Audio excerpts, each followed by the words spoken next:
Hola amigos de YouTube, en este especial de Halloween, les relataré 3 historias de terror para no dormir. Espero que les gusten, no olviden darle like y suscribirse. La mujer del pasillo. Una noche de Halloween, por hacer algo de miedo, jugamos a la Ouija, cosa de la que siempre me arrepentiré. La noche era fría, en el ambiente se notaba un aroma extraño, no sé definirlo con palabras. Unos amigos y yo buscamos una vieja Ouija que mi familia siempre ha tenido guardada. Era de mi bisabuela, la cual había muerto cuando yo aún no había nacido, y siempre había querido conocerla.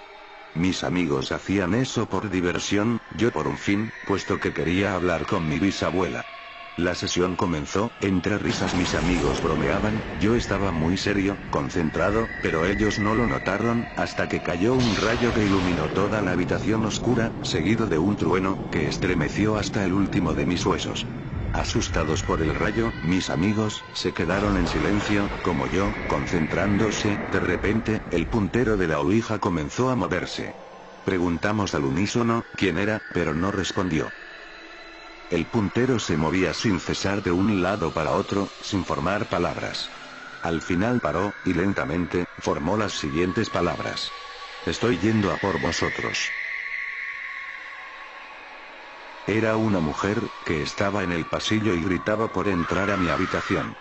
El cerrojo estaba echado, no podía entrar, pero parecía que iba a tirar la puerta abajo. La mujer gritaba desesperada, la puerta iba a caer, así que empujamos la cama para trancarla. La mujer cada vez más desesperada, gritaba mi nombre. Yo tuve el impulso de abrir la puerta, pero me contuve, esos gritos eran aterradores. Me lancé a abrir la puerta, quería verla, tenía que verla, pero mis amigos me agarraron. Los gritos cesaron, una de mis amigas, tuvo un ataque de nervios. Nos acercamos a consolarla, pero una voz grave y fuerte salió de ella diciendo que no nos acercáramos. Nos quedamos pálidos y aterrorizados sin saber qué hacer. La mujer del pasillo comenzó a gritar de nuevo. Mi amiga se movía de un lado a otro, diciendo que nos mataría. Intentamos abrir la puerta pero no pudimos. Los gritos volvieron a cesar, conseguimos abrir la puerta, yo salí primero, pero se cerró detrás de mí. Oí los gritos aterrorizados de mis amigos, histéricos, pidiendo socorro, dando patadas a la puerta para abrirla, y yo aterrorizado sin poder hacer nada. Escribo mi historia, 35 años después de que ocurriera, pues acabo de salir de la cárcel, culpado por el asesinato de mis amigos, los cuales encontré muertos cuando conseguí abrir la puerta de mi habitación.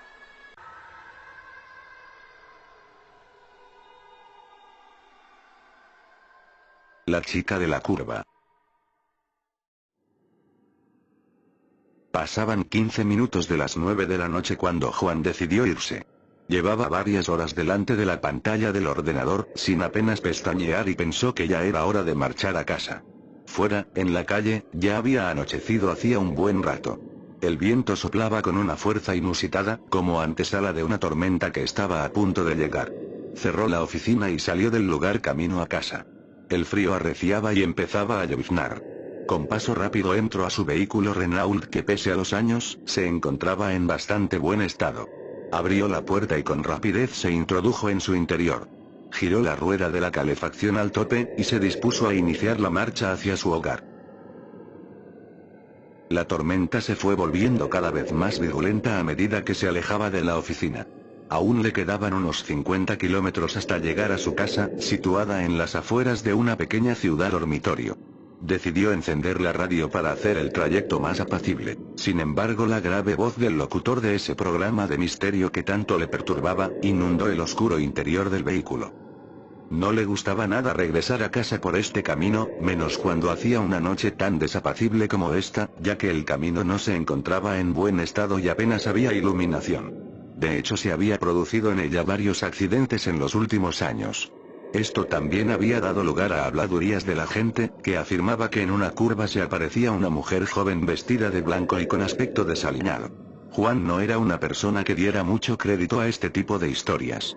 Sin embargo, tenía que reconocer que había algo en esa carretera que le provocaba una sensación extraña, de intranquilidad. Solo el resplandor de los faros delanteros era capaz de romper con la negrura de esa noche. De pronto, una sensación muy extraña se apoderó de él. Se dio cuenta que no se escuchaba ningún ruido, salvando la radio y el sonido del motor y los neumáticos sobre la gravilla. Decidió parar en el arcén sin saber bien para qué, ni qué se encontraría. Abrió la puerta del coche y salió. Fuera llovía copiosamente, pero apenas se escuchaba algo más que el ruido del motor y el golpeteo de las gotas de lluvia en el techo del coche. Se introdujo de nuevo en el vehículo, e inició la marcha, sin haber despejado del todo ese hormigueo que tenía en el estómago. Su incertidumbre duró poco tiempo. Al mirar por el retrovisor interior del coche, se dio cuenta de que no iba solo. Una mujer totalmente empapada, con un vestido blanco y la mirada ausente se encontraba en el asiento trasero. Su corazón empezó a latir aceleradamente. Frenó en seco y con sus manos se tapó el rostro, con la esperanza de que todo fuera fruto de su imaginación. Sin embargo, al volver a mirar por el retrovisor, la figura seguía sentada en el mismo lugar. Juan se giró y balbuceando preguntó a la mujer quién era, y qué hacía allí. Sin embargo, esta no articuló palabra. Asió la palanca de la puerta con la mano dispuesto a abandonar el coche, y de repente sintió una fuerte presión en el cuello. Notó como dos manos frías como el acero le presionaban impidiendo el paso de aire a los pulmones. Miró sorprendido por el retrovisor y la imagen que vio le provocó pánico. La mujer ya no tenía esa mirada fría y distante, sino todo lo contrario, los ojos parecían que se iban a salir de las órbitas y reflejaban un odio que nunca había visto en ninguna otra mirada. Intentó zafarse de las manos de la mujer pero le resultó imposible. Poco a poco, a medida que el oxígeno apenas llegaba a sus pulmones, fue perdiendo la consciencia, seguro de que iba a morir, pero sin entender aún por qué. Hasta que la mujer aproximó sus labios y dijo con una voz carente de expresión: «Nos veremos en el infierno, donde estoy desde aquella noche que me atropellaste en la curva que acabamos de pasar. ¿Lo recuerdas?». Fueron las últimas palabras que escuchó. Después reinó la oscuridad más absoluta. La escuela maldita. Quiero contaros una cosa que sucedió en mi pueblo. Esta historia es verdad, al menos eso dicen, pero a mí me puso los pelos de punta al escucharla. Todo empezó hace muchos años, en mi pueblo, que por aquel entonces solo era un pueblito más de los muchos perdidos entre las montañas de Asturias. Mi pueblo, como ya he dicho, era pequeñito, apenas tenía una pequeña plaza con iglesia, un parque, una pequeña cárcel y una escuela, con todas las casas apiñadas alrededor. Pero aún así estaba muy orgulloso de su escuela, pues era bastante grande y estaba al alcance de todas las familias, aunque los profesores escaseaban. La profesora, una joven muy guapa y que había empezado hacía apenas un mes, puso la radio para oír el parte del tiempo, pues la clase se iba el día siguiente al monte de excursión. Pero a la mitad del parte, un hombre con voz muy grave cortó la comunicación y dio una noticia de última hora. Les comunicamos que se ha escapado un peligroso asesino de la cárcel del pueblo. Por favor, les rogamos que cierren herméticamente puertas y ventanas hasta que sea detenido. Los niños se asustaron mucho y con razón. La cárcel quedaba muy cerca de la escuela. La profesora los tranquilizó y se puso a contarles historias para que se calmaran. Pero a una niña le entraron muchas ganas de ir al baño. La profesora, con la poca experiencia que tenía y después de lo que habían dicho en la radio, no sabía si dejar a la niña ir, pero esta insistía tanto que al final la dejó. Antes de marchar, acordaron una contraseña para saber que era la niña y no el temido preso. Cuando llegara, tenía que dar 3 golpes en la puerta y arañarla 2 veces. El asesino estaba atento a lo que le dijo y se fue a esconder al lavabo. La niña se fue al baño un poco asustada.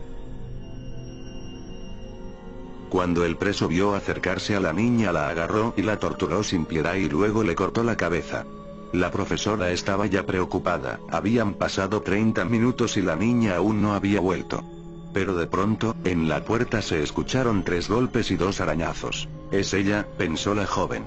Pero al abrir la puerta, se encontró con el cuerpo sin cabeza de la pobre niña, que a la vista se notaba que fue golpeada y torturada de forma muy macabra. De un salto, el preso entró en la clase, y entre gritos de terror, dolor y sufrimiento acabó con todos los niños. Solo la profesora quedó con vida, la cual logró saltar por la ventana y huir del lugar. Hoy en día está en un psiquiátrico, no puede parar de repetir una y otra vez. 3 golpes y 2 arañazos, 3 golpes y 2 arañazos.